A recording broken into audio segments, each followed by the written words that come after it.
Sé vivir humildemente y sé tener abundancia en todo y por todo.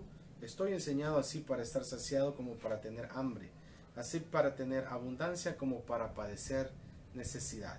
Todo lo puedo en Cristo que me fortalece. Esta noche quiero hablarles de algo muy bueno, en realidad, es el cambio de actitud. Durante el tiempo en que Pablo estaba prisionero, él escribió unas cartas, 4 cartas, que ahora forman parte de lo que es nuestro Nuevo Testamento, carta a los Efesios, a los Filipenses, a los Colosenses y una carta personal a Filemón.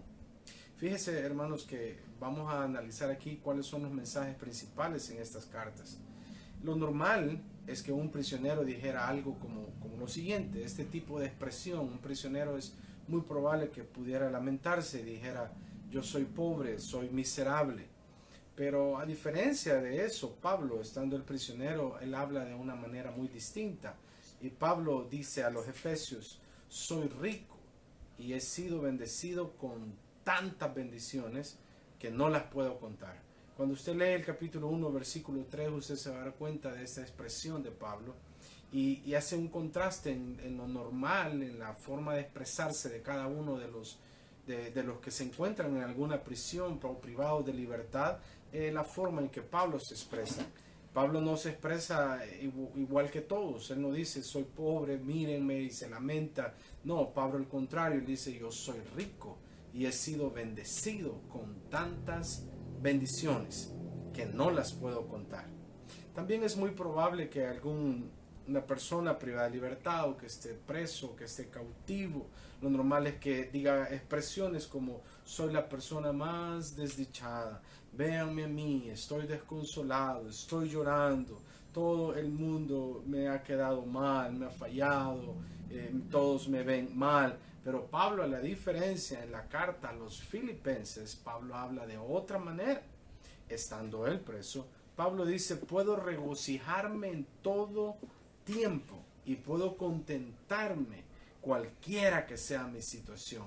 Y esa incluye aunque esté en prisión. Pablo da un mensaje a los filipenses, hermano, diciendo que él está contento, que él se regocija, que él se siente feliz, que él está muy bien.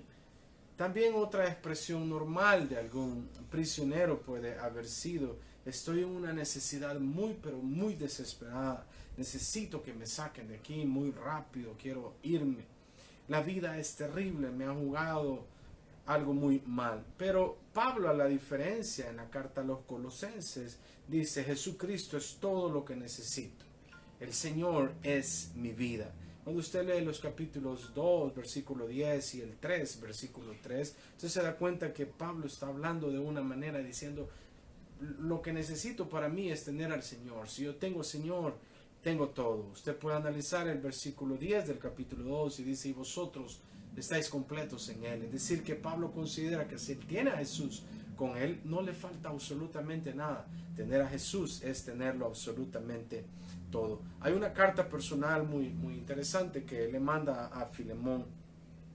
Lo normal es que un cristiano estuviera diciendo en prisión, si es que está en prisión el cristiano, si algún día por algún motivo llega, normal es que un cristiano diga: Señor, ayúdame, quiero salir de aquí, yo te prometo que al salir de esta prisión, al salir de esta cárcel, al salir de esta Bartolinas o esta cautividad que tengo, yo te prometo que voy a servirte y voy a ir a ganar almas y voy a contarle a alguien de ti, voy a dar mi testimonio de lo que tú has hecho conmigo. Pero Pablo, a la diferencia de esto, Pablo lo que él hace es, estando él en la prisión, él le habla a alguien ahí en esa prisión.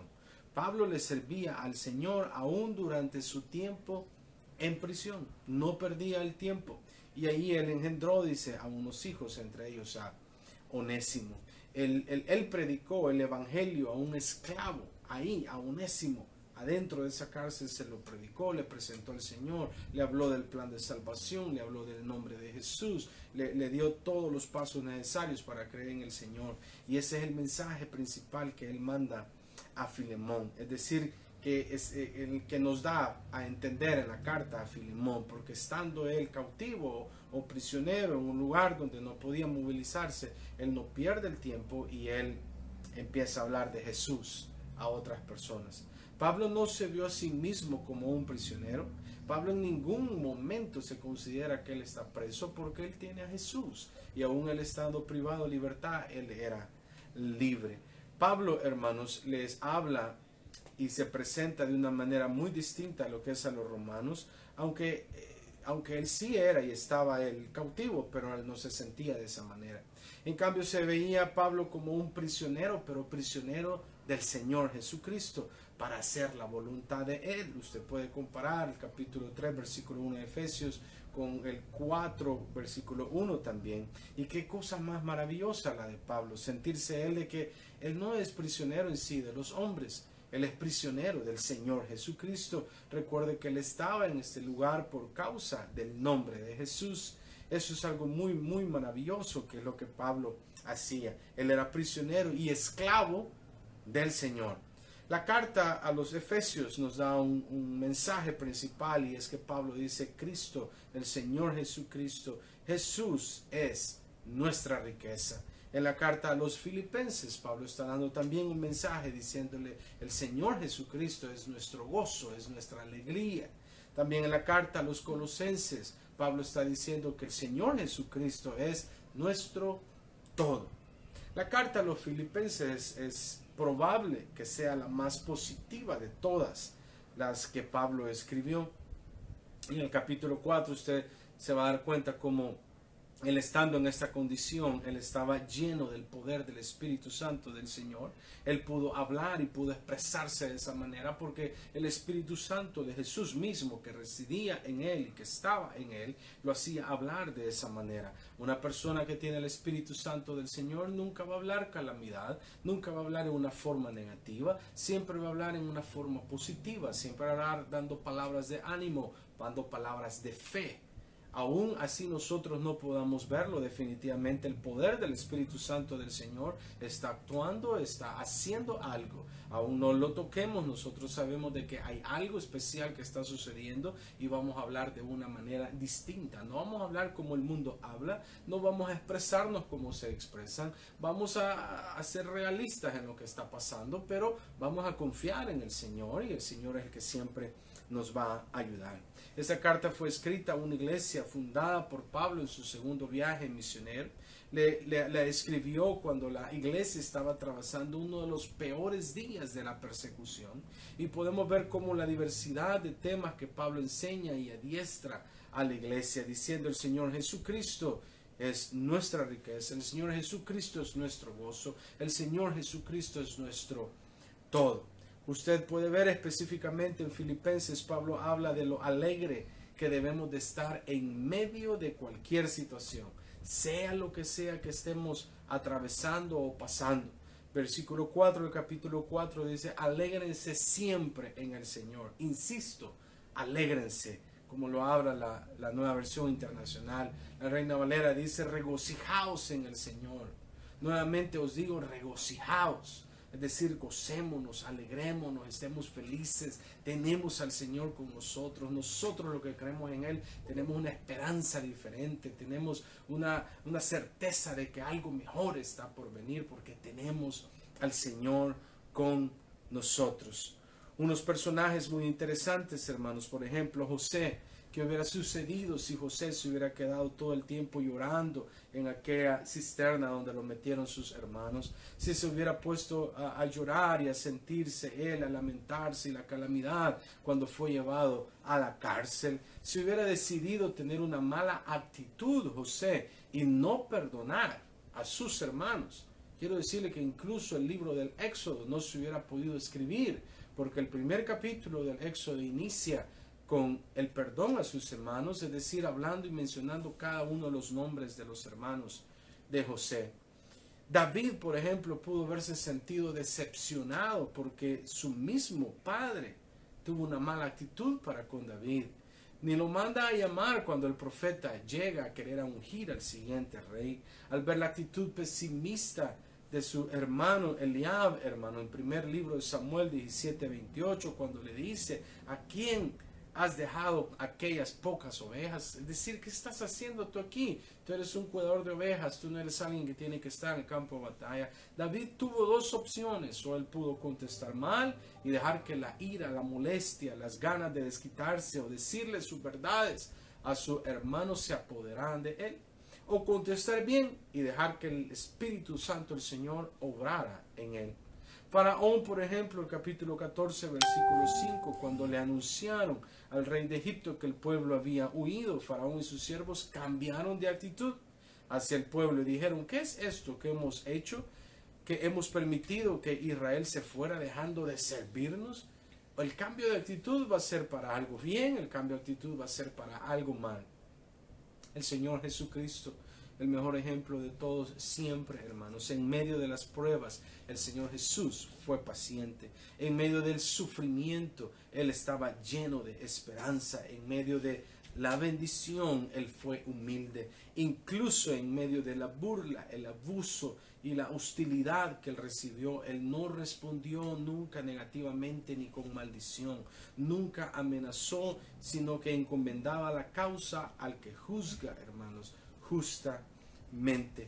Pablo, quiero decirle, hermanos, de que él tenía en realidad poder hacer algo distinto en esas cárceles y poderse quedar y quedar callado y agachar la cabeza. Y aunque el sinónimo de agachar la cabeza es algo de humildad, decir que aceptar, perfecto, pero él dice: hey, está bien, me han privado ahorita por hablar del nombre de Jesús, y quiero decirte que tú que estás allá, iglesia, aquí te mando esta carta diciéndole: el Señor Jesucristo es nuestra alegría, el Señor Jesucristo es nuestra verdadera riqueza, el Señor Jesucristo es nuestro todo. No te preocupes, el Señor lo cubre todo, Él es el todopoderoso. Pablo escribe versículos fascinantes, hermanos, y poderosos, como el capítulo 4, versículo 13, Filipenses, que todos conocemos: todo lo puedo en Cristo que me fortalece. Colosenses 2:10, y vosotros estáis completos en Él. Romanos 8:37 claramente nos dice que nosotros somos más que vencedores. Efesios 1:3 dice que nos bendijo el Señor con toda bendición. Efesios 1:5 dice: somos hijos de Él. Y si usted ha creído en el nombre de Jesús, entonces usted es hijo de Dios. Juan 1:12 claramente nos dice que los que hemos creído en su nombre, se nos ha dado la potestad de ser hechos hijos de Dios. Es la voluntad del Señor, hermanos, nuestro Dios, que desarrollemos ese tipo de actitud descrita en las bienaventuranzas en Mateo capítulo 5, del 1 al 12, que mostremos el fruto del Espíritu, hermanos, detallado en Gálatas 5, hermanos, versículo 22 al 23, y que también la primera carta de los Corintios 13 nos dice que imitemos el amor del Señor Jesucristo, descrito en esta capítulo 13 de la primera Corintios. Quiero decirle, hermanos, que el cambio de actitud siempre nos va a llevar para algo mejor. Recordemos que nosotros somos hijos de Dios. Usted tiene el nombre de Jesús invocado en su vida. Usted ha creído en el Señor. Usted ha recibido la llenura del Espíritu Santo. Usted está haciendo todo, pero todo su mejor esfuerzo para vivir una vida en santidad. Está perseverando hasta el fin, hermanos. Entonces el Señor está con usted. El Señor no lo va a dejar. El Señor no lo va a desamparar. El Señor le va a ayudar. El Señor le va a extender siempre su brazo fuerte, su brazo de poder. Y el Señor lo va a rescatar. El Señor lo va a sacar de ese abismo. El Señor no lo va a dejar. Recuerde, usted es pertenencia del Señor. Usted tiene que cambiar ese tipo de actitud de pesimismo a demostrar que los que creemos en el Señor Jesucristo tenemos una actitud, hermanos, de esperanza. Quiero decirle que aunque no es el caso extremo, hermanos, pero ¿cuál es el problema si nosotros algo nos sucede mal? Si estamos bien en los caminos del Señor, entonces nosotros muy bien, vamos a la presencia del Señor, a un lugar de espera, en donde vamos a esperar, hermanos, y vamos a estar bien, y tenemos la confianza que de acuerdo a los pasos que hemos dado acá, descritos en la Biblia, si los hemos cumplido, entonces tenemos una esperanza en que vamos a estar mejor con el Señor ante aquel día cuando venga el juicio, ante el gran trono blanco del Señor. Hermanos, el cambio de actitud de nosotros no puede venir de otras personas. No puede venir, hermanos, de algo externo que no sea el Señor. El cambio de actitud en nosotros, la alegría, la verdadera riqueza, el sentirnos llenos, completos, hermanos, el sentir que tenemos todo, viene dado por medio del Señor Jesucristo. Mi confianza no está en que la policía o el ejército me va a estar cuidando. Mi confianza está en que el Señor es quien me cuida. Mi confianza no está, hermanos, en que un médico o una medicina va a venir y me va a sanar. Mi confianza está en que el Señor Jesucristo, Él es mi sanador. Él es el que me da sanidad, es el que me cuida, el que me protege. Quiero decirle que el Señor en su potestad, en su poder, nosotros podemos clamar a Él y decirle: Señor, ponga la sabiduría adecuada en los médicos, Señor, ponga la sabiduría adecuada en ellos para que determinen exactamente qué es lo que tengo y me den el medicamento adecuado. Mi confianza está en el Señor para que Él guíe los pasos de estas personas. Mi confianza está en el Señor para que Él guíe las autoridades y nosotros en acatar toda sugerencia de las autoridades, pero a la vez confiando en que el Señor es el que tiene la última palabra. Este no se ha terminado hasta que el Señor dice: hasta aquí nomás. Nosotros no podemos decir: oh, ese es el fin de todo. El Señor mismo dijo, hermanos, que ni Él sabía el fin, y no porque Él no lo supiera en sí, porque Él todo lo sabe, Él es omnisciente, refiriéndose, hermanos, a que en realidad nosotros tenemos que estar preparados en todo momento. Y si usted está preparado en todo momento, hermanos, si usted tiene la llenura del Espíritu Santo en su vida, entonces usted va a poder cambiar esa actitud y decir: ¿cuál es el problema? Yo creo en el Señor está conmigo, el Señor vive en mí, el Señor por medio del Espíritu Santo de Él está en mí, entonces no tengo ningún problema. Sabemos que problemas siempre van a haber, hermanos, esos siempre van a existir, pero teniendo al Señor con nosotros, la situación cambia, es distinta. El Señor nos ayuda, el Señor hace cosas grandes y maravillosas por todos aquellos que hemos creído en Él. Pablo, con la llenura del Espíritu Santo, hermano, aprendió a cambiar su actitud. Pueda que un momento estaba con alguien muy bien, o pueda que en otro momento alguien lo estaba tratando mal. Fuera cual fuera la situación que le enfrentara, él iba a tener una buena actitud. Incluso, hermanos, en navegando, incluso el barco donde van a estar hundiéndose, Pablo dice: no se preocupe, porque el Señor al cual yo sirvo me ha dicho que ninguno va a morir, ninguno va a aparecer de nosotros. Aún así estuviera en las aguas, aún así estuviera agarrándose de algún pedazo de madera, aún así él dijo: yo sé que el Señor me ha dicho que Él me va a llevar a donde me va a llevar. Yo no voy a morir en esta travesía, yo no voy a morir en este mar, en este océano. El Señor me ha dado una palabra, yo creo en el Señor y yo voy a llegar a Roma. Dice Pablo, hermanos, él aprendió a cambiar su actitud, salir de eso, llegar a la isla, hermanos, y al juntar algo de madera, de leños, lo que fuese que agarra para él hacer fuego, también una víbora, una serpiente lo pica y lo muerde, hermanos, y él nuevamente tiene que volver a cambiar su actitud y decir: no hay problema, el Señor está conmigo. No importaba si le daban latigazos, si lo metían a la cárcel, si comía mal, si dormía mal, siempre y cuando él anunciara a Jesús, Pablo estaba bien. Pablo decía: mi riqueza es el Señor, mi riqueza no la dan estos banquetes, mi riqueza no la dan las pertenencias materiales, mi riqueza es el Señor. Por eso él claramente dice, hermanos, que todo lo demás se lo considera ahora como basura por amor al Señor Jesucristo. Recuerde eso, hermanos, una persona que no vivía en las condiciones que nosotros hoy tenemos, una persona que le había tocado enfrentarse a muchas adversidades por causa del nombre del Señor. Ahora él le dice a los efesios en su carta: el Señor Jesucristo es nuestra riqueza. A los filipenses él le dice: el Señor Jesucristo es nuestro gozo. A los colosenses él le dice: el Señor Jesucristo es nuestro todo. Yo quiero dejarles esa palabra de ánimo, hermanos, que nuestra riqueza, nuestra alegría, nuestro gozo, nuestro todo es el Señor.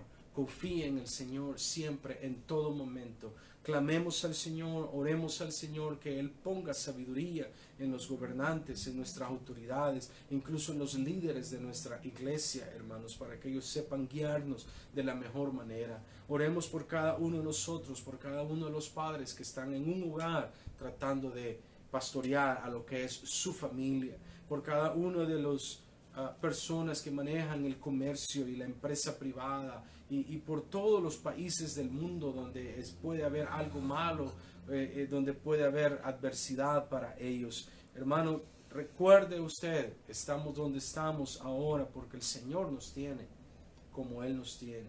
En todo momento hay que dar gracias al Señor porque esta es la perfecta voluntad de Él para con nosotros. Voy a invitarlo a que hagamos una oración especial. Señor de la gloria, gracias por su amor, gracias por darnos, Señor, de su palabra, por darnos esperanza, por darnos fe, Señor, por darnos convicción, por llenarnos de fe cada día, Señor. Aumentanos cada día la fe. Nuestra fe está puesta en ti, Señor, no en autoridades ni nada. Si confiamos en ti, en que tú les das la sabiduría a ellos. Eso sí, Señor, y nosotros acatamos cualquier norma y cualquier regla, Señor, porque sabemos que tú eres quien nos está guiando. Clamamos a ti para que seas tú poniendo sabiduría en cada una de las autoridades, Señor, tanto del gobierno como de la iglesia, Señor, a la que nosotros pertenecemos, Señor. Que seas tú obrando y bendiciendo en todo momento a cada uno de nosotros. Te lo pedimos en el glorioso nombre del Señor Jesucristo. Que la paz, la gracia y la bendición esté con nosotros. Dios les bendiga, hermanos.